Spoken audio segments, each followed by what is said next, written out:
Okay, Julianne, so we're in my box now. Okay. So this is, you can do, in the cube, exactly. That's not the wheel, it's the wheel. Right, anyway, moving on. Anyway, so we're in the cube, and it's actually, so I kind of put this out because it gives me some boundaries, I suppose. You can use it in different ways. You can ride a square on the outside of it. You can ride a square on the inside of it. You can ride a circle in the middle. You can use the poles to help you. So, you know, you've got 4 points to your circle. You could ride it as a diamond, so going straight from the middle of one to the middle of that one, and then the middle of that one to that one. So you ride a diamond that way.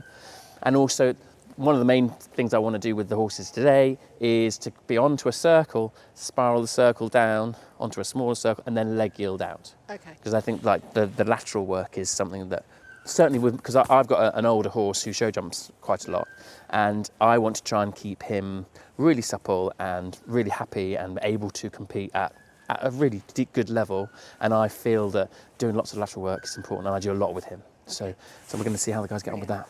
All right, guys. Okay, so one at a time. What we're going to do, we're going to come in. We're going to pick up Trot in my cube here, my square.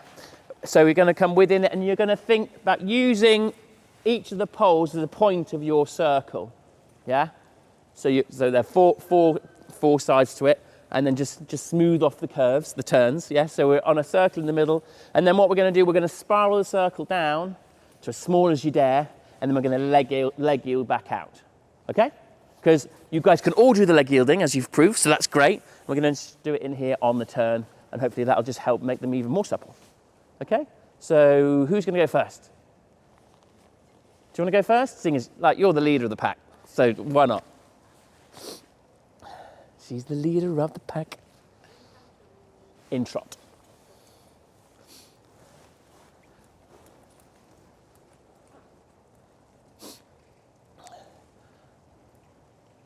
That's it, so you stay within the cube and you're onto a circle, but keeping the trot forward a little bit. So really focusing on keeping them really forward to the rein. That's it, good girl.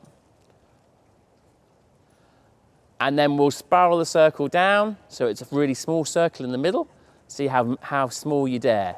So just really thinking about keeping him from that inside leg into that outside hand, and then leg yield back out onto the bigger circle. That's it, good girl. Well done. And then move the trot on, because when we do that little bit of lateral, quite often they drop behind us a little bit. So move the trot on, and then we'll come and do that once more.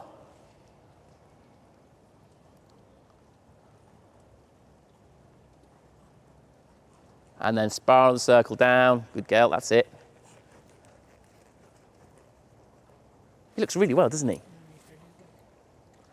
And then off that left leg, into that outside rein. Good girl, super. How did that feel? Yeah, good. Should we do a quick change of rein and we'll go and do that the other way? Yeah. You're just saying he looks really well. How old is he? How old is he? 17. He's 17. A baby. Yeah. Well, for you, yes. A baby veteran. Do you do any exercises with him specifically to help him with him being a bit older? I quite like doing toe and forehands, they really help him. Yeah. Yeah, do those like every time I get on him. Yeah, perfect.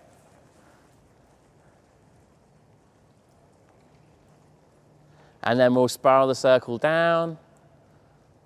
Again, thinking about keeping those thumbs uppermost. You're riding from the inside leg into the outside hand. That's it, good girl. And then leg yield out. Keeping him forward. Good girl, well done. Slightly left with the outside, led with the outside shoulder there, didn't he? Yeah. Did you feel that? Yeah. So shall we come and do that once more? Yeah. And then who wants to go next? You gonna go next? Cool, perfect.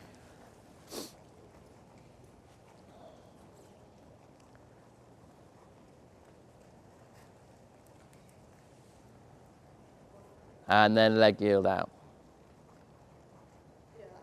Yeah, well done, good. Good boy. Then you can give him a walk and a breather.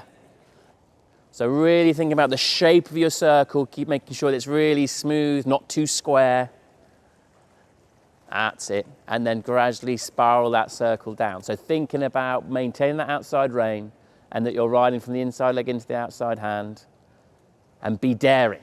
Go for a nice small circle, but right in the middle. Be very particular about where it is, and make sure that you're not just pulling around with the inside rein. Yeah, you're guiding round, and you're riding the shoulder as well. Good girl, well done. How did that feel?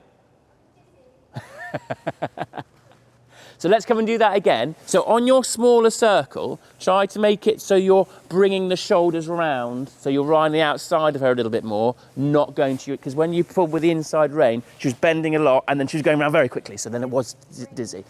Absolutely. So you want to, you know, that old saying, inside leg into outside hand. You've been thinking inside leg to outside hand. So, and that outside hand is a consistent. So you can bring the shoulders round. That makes sense. So just work on that on the bigger circle. And then spiral down and think about keeping it onto that smaller circle as well. That's it, so riding it. And try and think about keeping that left shoulder back so that you're going with her on that turn, yeah? That's it, well done.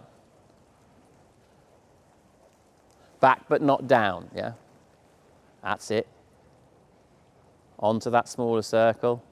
Well done. And then leg yield out into that secure outside rein. Good girl, well done. How did that feel? A little bit less dizzy. Should we do that the other way?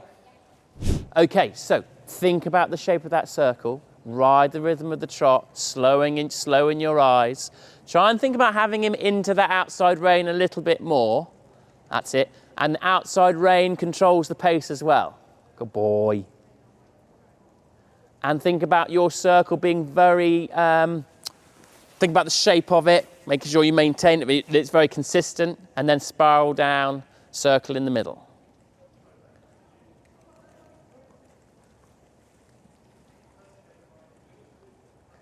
Go on, be daring, a bit smaller. That's it, well done. Good boy. Keep the turn, keep them turn, ride the outside of them, and then leg yield out onto that bigger circle.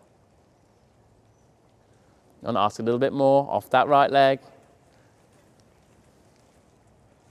Good boy. And then let's come and do that once more.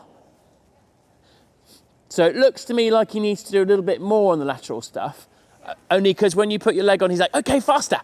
So actually, you want to be thinking that you're maintaining the contact a little bit more if you can. You want to be riding him to a contact. At the moment, the contact's just a little bit loose, yeah? Sensitive. You're sorry? Yeah. Always and a stop-start. Yeah, no, that's fine, that's fine. Good girl, and then leg yield out. Shoulders up, sit up tall. You can control the pace with your body as well, yeah? It doesn't need to just be the hand, so. Lucy, who is this? This is Theo. How old is Theo? Theo's 15. He's a lovely boy. Thank you. How are you finding life with a 15-year-old? So I've previously had a 27-year-old homebred who I sadly lost in September. So Theo is sort of my next veteran. So I've already had sort of like hands-on with a veteran. So it's sort of like doing it again really with Theo now, who's 15. But I find that with a veteran horse, I think, you know, as long as you give them the time and like the holiday and you feed them well and let them enjoy life, I think, you know, veterans are living a lot longer and they don't behave as they get older either. So yeah, they get worse as they get older. No, it's that thing, isn't it? You think, oh, come on now, you've ticked over into 15, you're going to calm down. It doesn't happen. No, it took two people to help me get on him just now. So yeah, no, they get worse. But I mean, I find, you know, it's like looking after an elder person, isn't it? You know, fed, watered, warm, you know, look after their joints, and as long as they're happy and healthy, I think that's what's more important to keep a veteran horse going. So how did that go with everybody? Really good. Yeah, I think they enjoyed it. I think they learned quite a lot as well. Yeah, it was really cool. They all look amazing. They're all moving really well, and I hope that they kind of took a bit from those exercises. I think the exercise on the circle is, well, actually, in fact, with and leg yielding in general, they tend to lose the outside shoulder. And I think as we went on, I thought they were getting better as they went along, weren't they? Definitely. The second time was much, much better with all of them. Yeah, so it's good. I've been having a chat to some of them. I've learnt so much already. I know there's lots more to come, but thank you for those exercises, because there's loads for me and Quinn to get on with there. Ah, good. Excellent. That's good to know. Feeding your veteran is both an art and a science. Join us next time when Alan and Paige will be talking to us about nutrition for your veteran.